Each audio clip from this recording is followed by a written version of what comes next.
francophonie, de façon très simple, ça désigne le fait de parler français, mais je crois que ce qui est intéressant dans la francophonie, c'est de penser à la fois la dimension spatiale et temporelle. Spatiale, c'est-à-dire le fait que sur la Terre, il y a un certain nombre de gens qui parlent français, c'est lié aussi à une histoire. Et temporel, c'est à la fois lié au passé de la France et des francophones, mais c'est aussi lié au futur de la France et des francophones. Et l'on sait que dans les années 2050, par le développement de l'Afrique, le nombre de francophones va augmenter. Alors, la francophonie, ça peut être deuxièmement considéré sous l'angle du pouvoir, c'est-à-dire c'est une langue qui va permettre à des gens de parler, qui va permettre à des entrepreneurs d'entreprendre, d'avoir des liens, qui va avoir de l'action politique, géopolitique, stratégique, etc. Rappelons qu'au XIXe siècle, le français était la langue de la diplomatie. Mais ça peut aussi se considérer comme un lieu de réflexion. Et là, nous avons, avec la francophonie, et je crois que c'est absolument nécessaire, autrement ça sera remplacé par le globish, et donc nous serons toujours dépendants de l'empire néolibéral américain. Eh bien, ce sera d'avoir une réflexion sur la langue elle-même. Et cette langue, ce n'est pas une langue figée, c'est une langue qui évolue, mais c'est une langue qui doit être réflexive, critique sur elle-même, et c'est toute la dimension de la poésie, de la littérature. Je me suis intéressé à la photographie quand j'avais environ 20-25 ans. Je faisais des études de philosophie et je voulais faire une réflexion sur le concept et l'image. Parce que la philosophie, c'est le travail du concept, et l'image, c'est un peu ce qui résiste au concept. Et je me suis dit, on ne va pas parler de l'image avec un grand I, mais on va commencer par faire un travail sectoriel sur un type d'image, pour après généraliser, pour après essayer de penser les rapports entre le concept et l'image.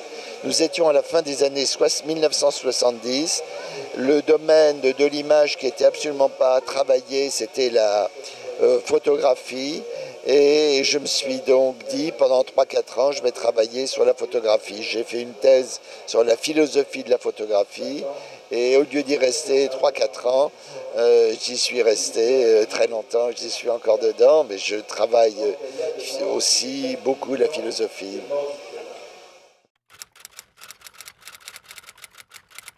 Concernant le salon du livre, j'ai une opinion qui est un petit peu réfléchie. Concernant Thessalonique, je ne me permettrai pas de d'énoncer des grands propos.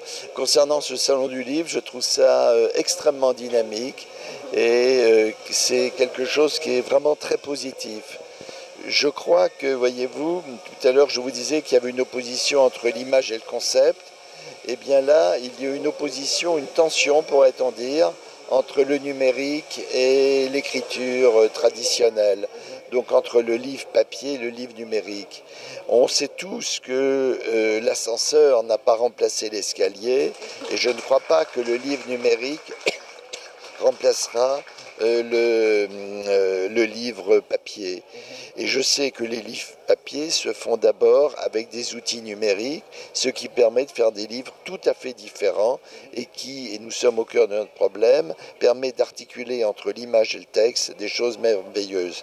Mais il est bien de faire un travail pour le salon du livre. Pourquoi? Parce que quand vous faites quelque chose sur le net, vous visez l'espace. Quand vous faites quelque chose avec des livres, vous visez le temps et le futur. J'ai oublié de répondre à la deuxième partie de votre question, à savoir sur Thessalonique. C'est une ville que, effectivement, j'aime beaucoup. Je trouve que c'est beaucoup plus agréable de vivre dans une ville comme Thessalonique que dans une ville plus grande comme Paris ou Athènes. Et ce que je souhaite à Thessalonique, c'est qu'elle trouve sa spécificité et que, avec les temps qui sont difficiles aujourd'hui, elle arrive à faire quelque chose vraiment de positif.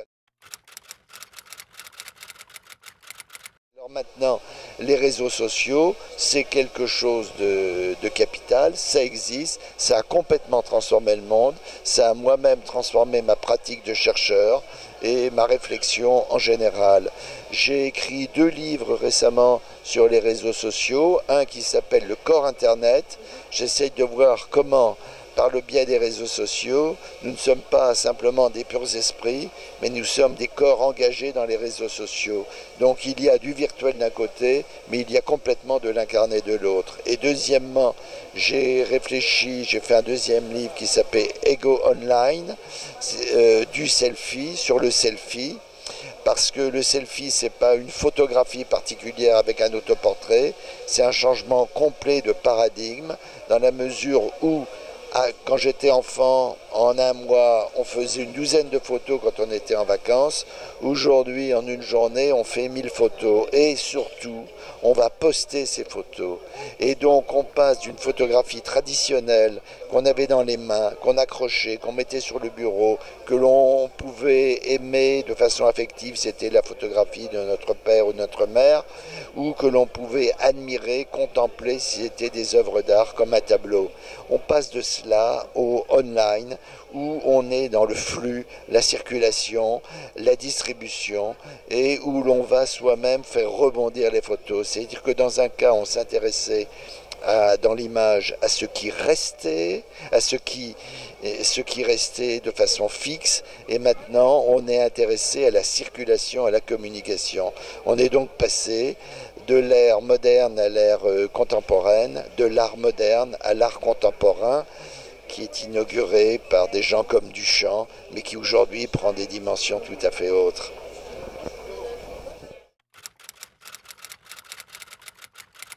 Mes projets personnels ne sont pas d'un intérêt décisif. Vous savez, je voudrais engager j'ai passé les 33 premières années de ma vie à lire et à faire des travaux d'étudiants, si j'ose dire, et des thèses.